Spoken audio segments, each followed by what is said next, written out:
Perkenalkan, nama saya Elizabeth Yustina Nonaberi, guru pendidikan agama Katolik di SMP Negeri 1 Loli, sekaligus mahasiswa PPG dalam jabatan angkatan pertama tahun 2024 LPTK Sekolah Tinggi Santo Yakobus Merauke.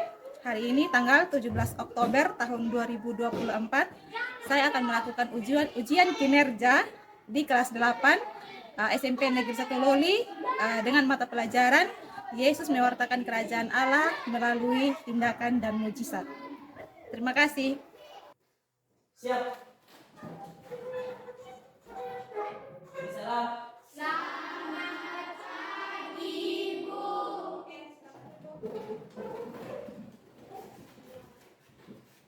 Apa kabar hari ini? Baik, Bu. Sehat? Sehat, Bu. Oke, terima kasih. Yang selamat pagi. Sudah, Bu. Semangat hari ini ya? Ya, Bu. Oke, sebelum kita mulai pembelajaran kita, Ibu minta kerjasama yang baik ya dari kalian semua untuk kegiatan pembelajaran kita pada pagi hari ini. Oke, sebelum kita masuk, kita punya kegiatan pembelajaran hari ini. Ibu akan meminta untuk satu orang untuk menuntun kita di dalam doa pagi.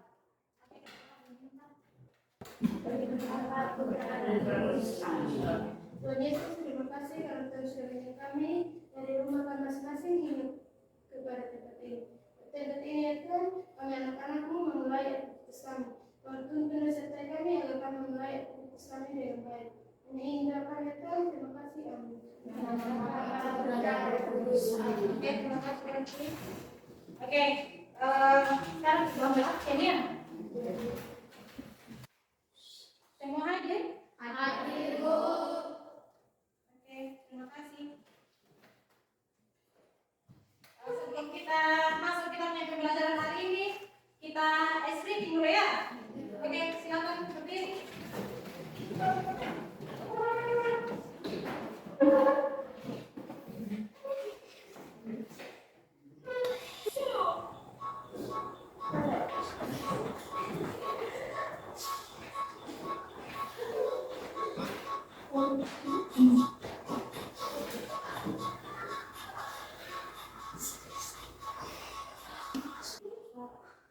Oke, sudah.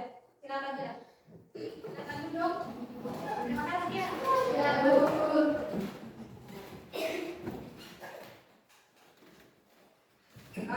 Kita sudah melakukan ice breaking bersama. Semangat pagi.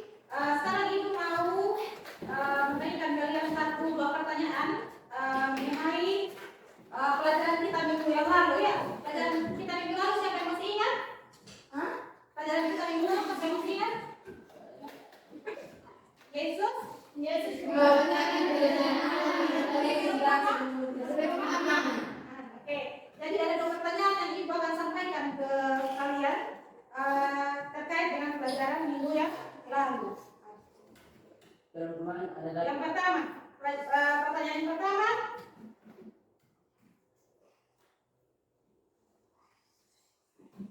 apa itu perumpamaan? Oke, silakan. perumpamaan adalah penyampaian pesan dengan menggunakan bahasa imajinatif, kiasan, simbolis atau perbandingan. Oke, jadi perumpamaan itu adalah bahasa yang disampaikan secara simbolis atau ya. Yang berikut nomor 2. Pertanyaan nomor 2, apa saja perumpamaan yang dilakukan Yesus dalam mewartakan kerajaan Allah? Yang pertama, perumpamaan tentang pukat. Perumpamaan tentang pukat maksudnya adalah kerajaan Allah itu bagikan pukat yang ketika ditebarkan akan mendapatkan bermacam-macam ikan. Ada yang besar dan ada yang kecil. Ada yang beracun dan tidak. Demikian pula dengan kerajaan Allah dikembangkan sikap tidak mudah menghakimi orang yang lain. Merasa diri yang paling baik dan paling layak menjadi warga kerajaan Allah. Dan yang lain dengan segala kejahatannya dianggap tidak layak masuk kerajaan Allah. Oke, jadi itu adalah salah satu perumpamaan yang dilakukan oleh Yesus. Yang satunya lagi, ada satu lagi perumpamaan yang dilakukan Yesus. Ibu minta satu lagi.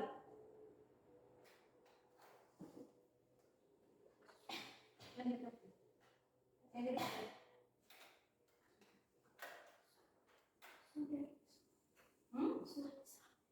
siapa? Oh, di situ. Si Allah ini. Mutiara dan harta yang terpendam. Mutiara dan harta yang terpendam maksudnya adalah demi kerajaan Allah, manusia harus memandang Allah sebagai harta yang paling berharga. Untuk itu, ia harus berani meninggalkan segala miliknya yang selama ini dianggap paling berharga dalam hidupnya.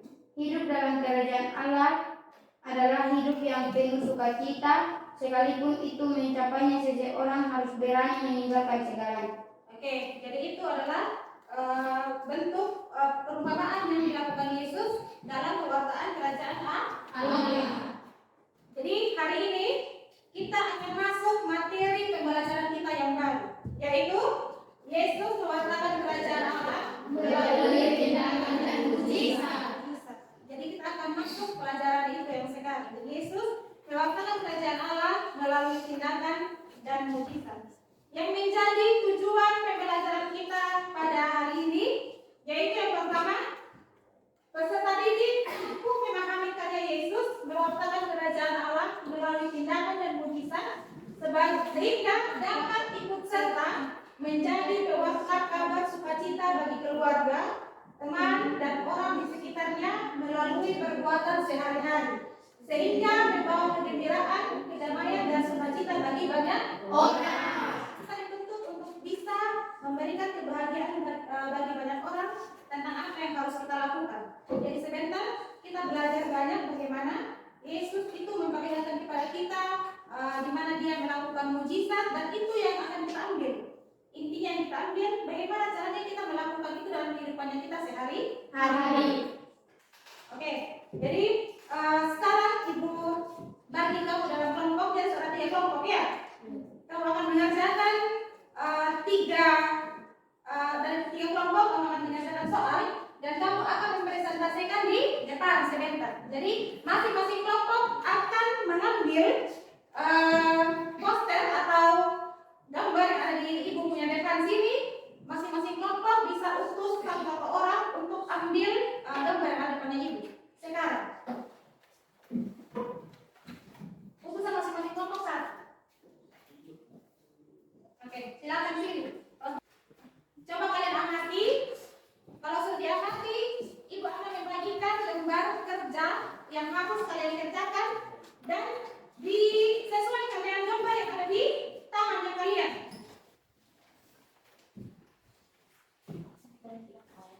Silakan kerjakan masing-masing kelompok kerjasama. Dan sebelum kita masuk dalam kita punya pekerjaan kelompok, ibu minta satu orang anak dulu untuk membacakan satu kisah dari bacaan kitab suci itu tentang Yesus membangkitkan seorang anak janda di Nain. Ibu minta satu orang untuk baca supaya yang lain kita sebenarnya bisa ikuti mujizat apa yang lain yang dilakukan oleh Yesus. Salah satu mujizat yang kita harus baca sekarang, ibu minta satu orang dulu untuk baca. Siapa? Yang baca? Oke, Arci. Mujizat yang di dalam kitab suci, buka kitab suci Injil Lukas bab 7 ayat 11 sampai 17. Nah, yang lain ini Bang ya. Oke, silakan. Lukas bab 7 ayat 11 sampai dengan 17. Yesus membangkitkan anak muda di Nain. Kemudian Yesus pergi ke suatu kota yang bernama Nain. Murid-muridnya pergi bersama-sama dengan dia, dan juga orang banyak menyertainya berbondong-bondong. Setelah ia dekat pintu gerbang, dan Yesus menyerahkannya kepada ibunya. Semua orang itu ketakutan, dan mereka memuliakan Allah sambil berkata, "Seorang nabi besar telah muncul di tengah-tengah kita, dan Allah telah melewat umatnya." Maka tersiarlah kabar tentang Yesus di seluruh Yudea dan di seluruh daerah sekitarnya. Oke, jadi itu adalah bacaan dari kisah Yesus melakukan mujizat tentang Yesus membangkitkan anak seorang janda di Nain. Jadi mujizat yang berikutnya yang ada di tangan kalian sekarang, yang gambar dari tangan kalian, silakan kalian kerjakan dan kalian wujudkan jawaban yang kedua dengan penjelasan dari gambar yang telah ada di tangan kalian sendiri, kalian masing-masing. Oke, silakan menyelesaikan waktu 20 menit.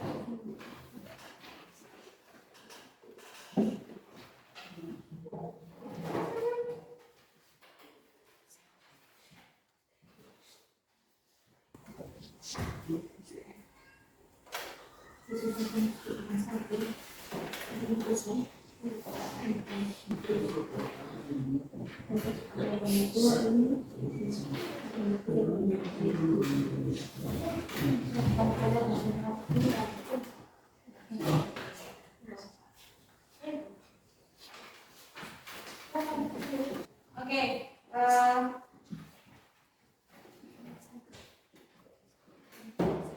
jadi masing-masing kelompok berpresentasikan hasil kerjanya dan kalian maju ke depan. Per kelompok ya.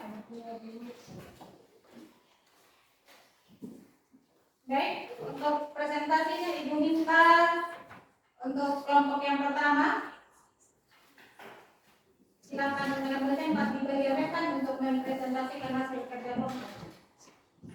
Jadi sebelum kami presentasikan hasil diskusi kami akan memperkenalkan nama. Yang kami saya diberikan sesuatu. Perkenalkan nama saya Devi. Perkenalkan nama saya Danis Jaka. Perkenalkan nama saya Stefania Ruteri Ulang. Perkenalkan nama saya Agnes Murina. Sebelum saya akan silakan saya untuk membaca hasil diskusi kami. 1. Jelaskan apa arti dari mukjizat.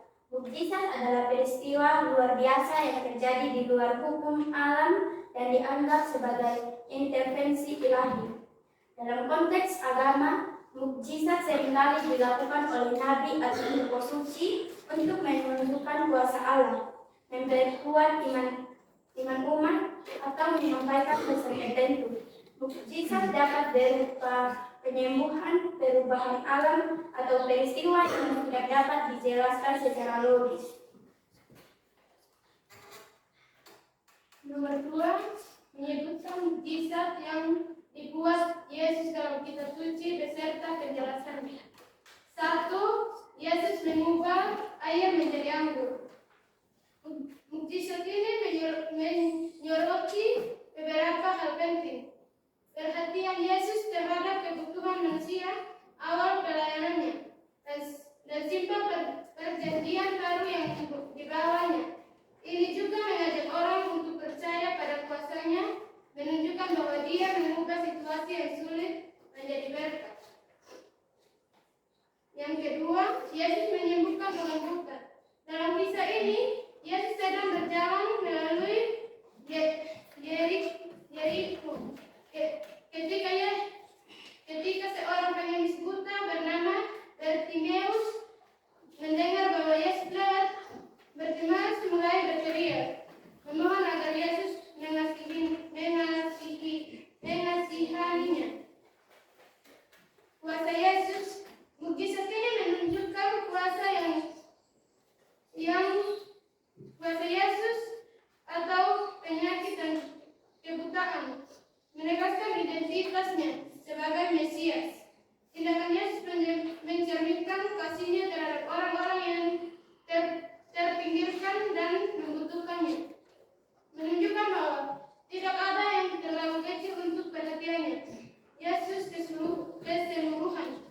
Kisah ini mengajak kita untuk memiliki iman yang teguh dan percaya akan kuasa Yesus dalam mengubah hidup kita. Terima kasih atas waktu yang diberikan kami. Kami ucapkan terima kasih.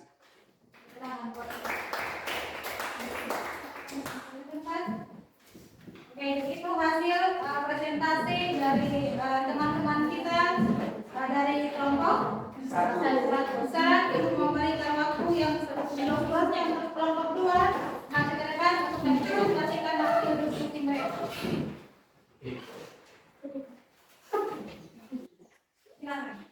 adik, guru dan teman-teman. Kami akan mempresentasikan hasil diskusi kami. Dan itu saya perkenalkan nama anggota saya. Saya bernama Ruben Jamal Putri. Saya bernama Patricia. Saya nama istri Pun. Saya bernama Katrina Devinta Lado. Saya bernama Marcela Mejenjaga.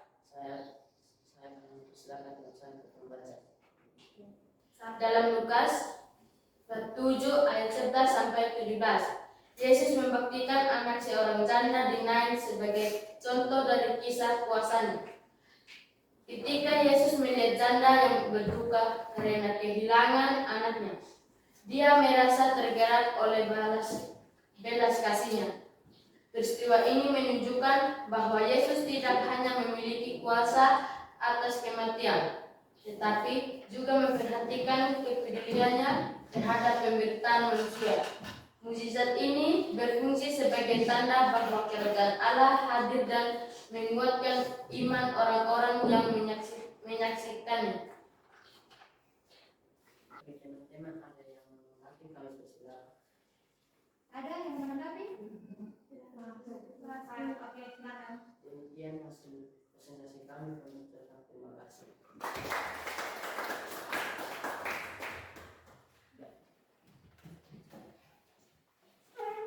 Oke, kita teman kalian dari kelompok 2 dan ibu akan mempersilahkan untuk teman kalian dari kelompok 3 yang presentasikan hasil diskusi mereka. Waktu dan kesempatan diuji.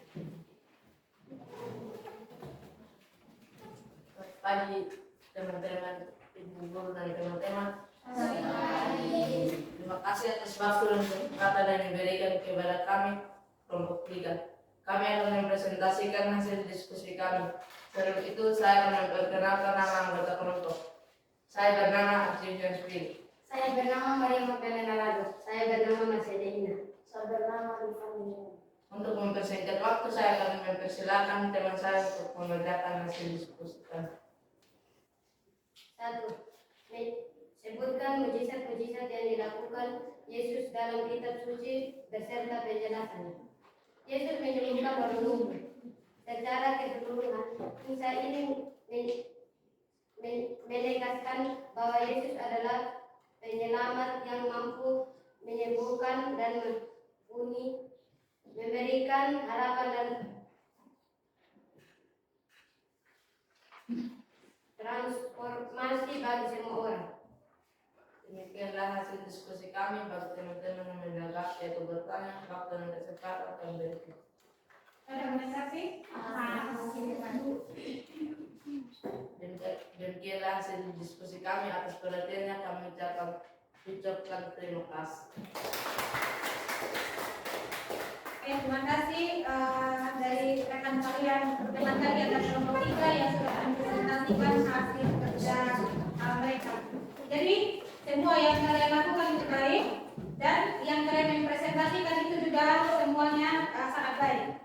Jadi untuk mempersingkat waktu, mari Ibu kumpulkan kembali lembaran kerjanya kalian supaya kita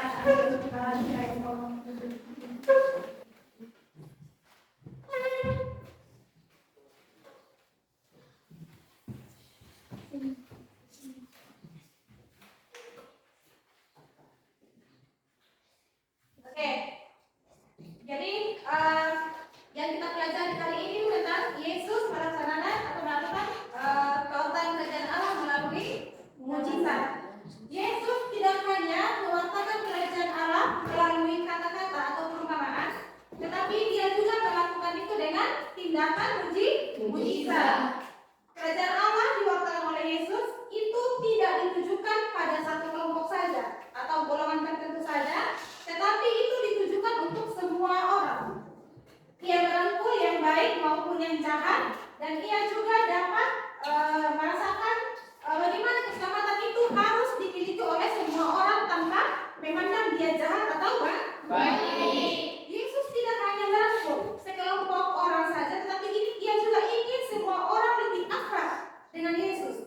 Dia mau supaya semua orang itu bisa mengenal dia lebih dalam, lebih akrab dengan Yesus, tanpa melihat latar belakang dari Yesus itu sendiri. Karena memang kedatangan Yesus untuk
buat Allah, karena memang tujuan Allah untuk datang ke dunia melaksanakan segala sesuatu yang dilakukan oleh Yesus hanya untuk menyelamatkan kita manusia. Jadi Yesus menunjukkan hal ini dengan bergaul dengan siapa saja, terutama dengan mereka yang miskin dan berdosa yang selama ini disingkirkan oleh masyarakat. Jadi kita di sini juga ada ya. Kalau kita mau bergaul itu pasti kita pilih-pilih. Yakin atau tidak? Yakin. Termasuk di kalangan kita anak-anak. Atau ada di sini yang biasa sekarang, kalau sekarang dalam kehidupan kita sehari-hari itu tidak memilih.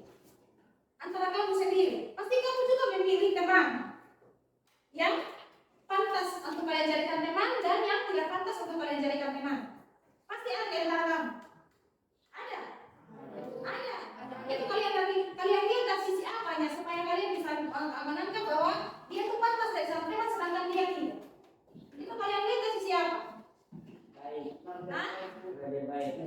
Kelakuannya baik ya.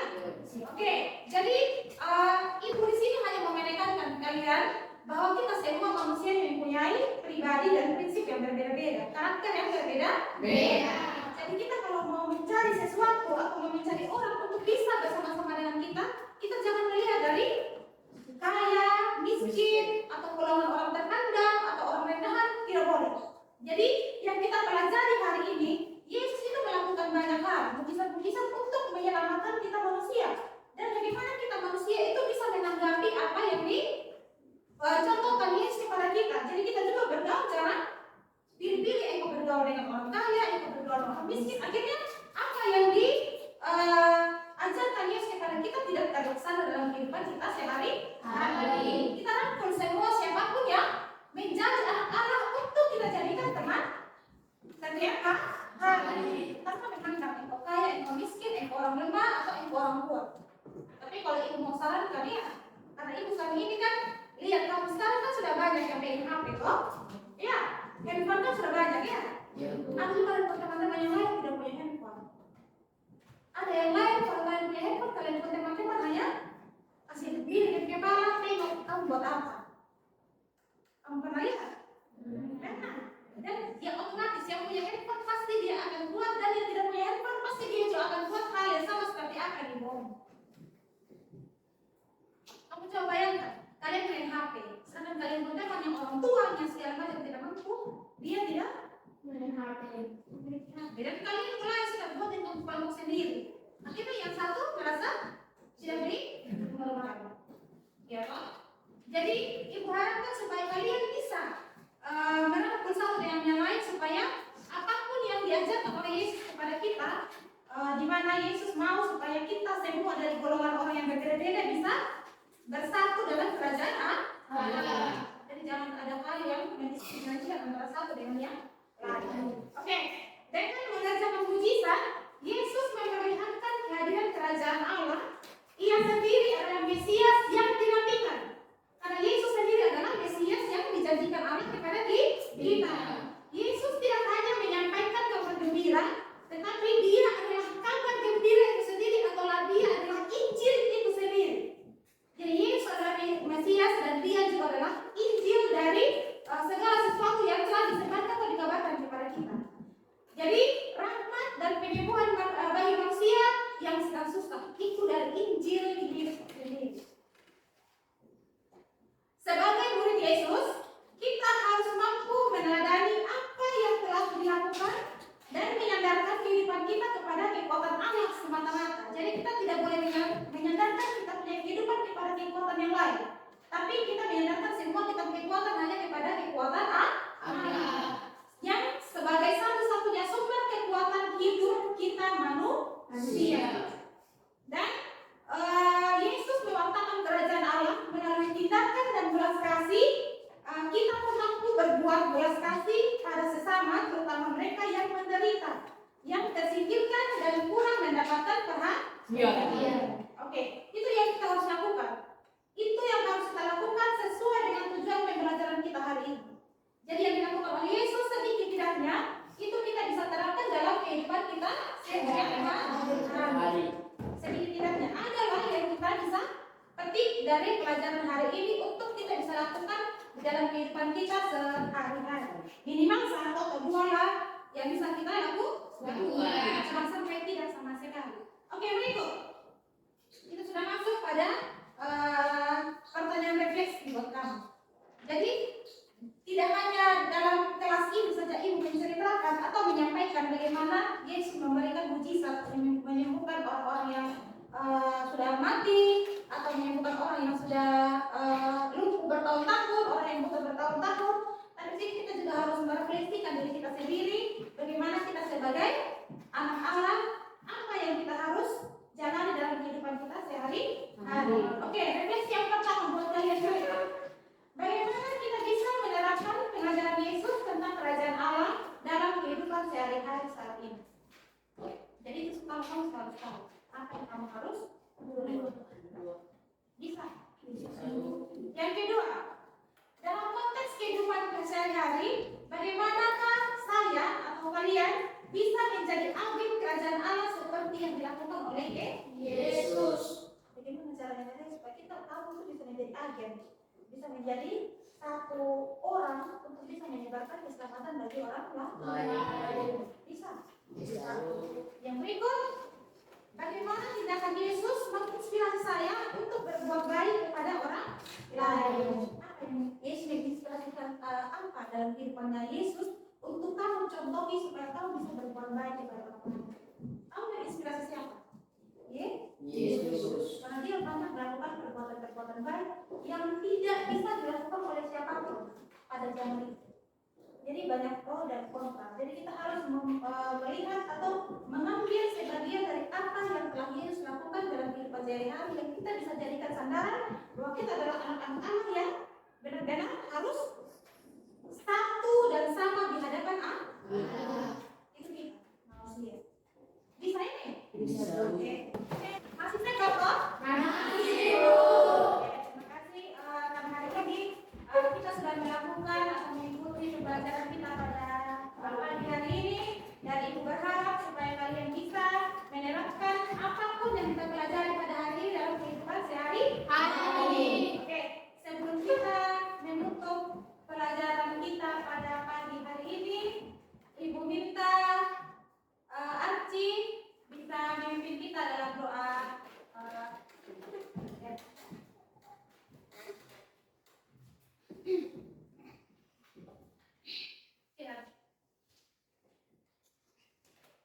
Dengan saya kita pulang, mari kita berkata,